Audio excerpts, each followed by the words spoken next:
Hello everyone, this is Mark Peak at Keller Williams Real Estate, your short sale specialist, and I want to give you an update on some new legislation that was passed into law, signed by Governor Brown last week.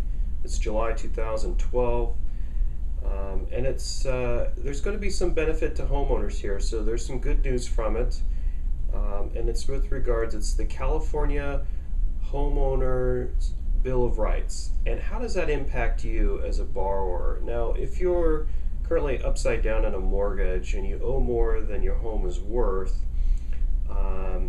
here's how it's going to impact you. If you're applying for a loan modification, one of the dirty things the banks used to do is they'd sign you up on a trial loan modification, continue to take your money while advancing you down the foreclosure path because you weren't paying a full payment.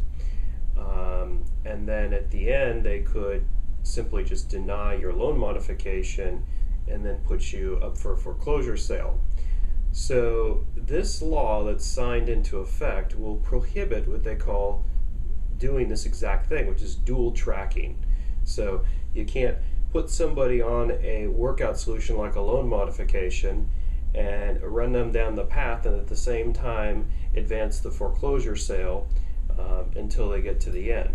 So now if we're working down this loan modification path, they need to give you an answer on this before they take you down the foreclosure path.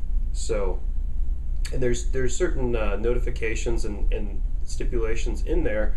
It's required of a servicer to make sure that they're communicating properly with the borrower. Now this also applies to short sales as well.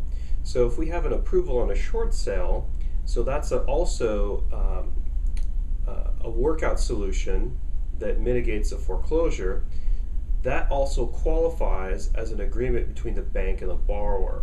So if we have an approval letter, they can't advance your foreclosure sale from wherever that is at that point. So if we're at a notice of default, we have a short sale approval, they can't file a notice of trustee sale.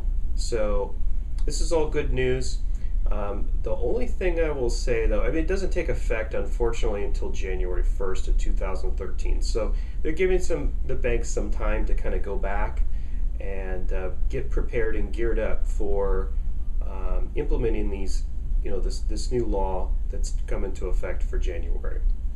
So what I see is potentially you're probably going to see responses to loan modification requests much sooner in California, I would expect, because if they can't take you down the foreclosure process, then they're going to have to respond to your loan modifications that much quicker, and they're either going to do it or they won't. Of course, I'm sure they're going to be inundated with requests. Now I see there's also some other stipulations and things that they've added to these laws, that if there's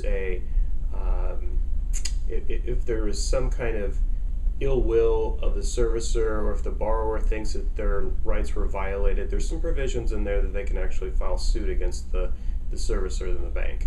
So if you have any questions on this law, or if you're considering a short sale and wondering if taking a loan modification or pursuing a short sale is the best thing for you to do, I'd suggest starting off with the short sale calculator on my website. So if you enter in your property information, then you can determine how long it's going to take for you to break even on your current residence, and that'll kind of give you an idea of is it worth it to wait, or is it worth it to stay put. So, and then you can give me a call and I can schedule a time to kind of discuss your situations and see, is a short sale right for you, or should you just stay put, try for a loan mod. So give me a call. You can also hit start here at the top of the page, enter in your information, and I will follow up with you right away. Thanks again, Mark Peak with Keller Williams.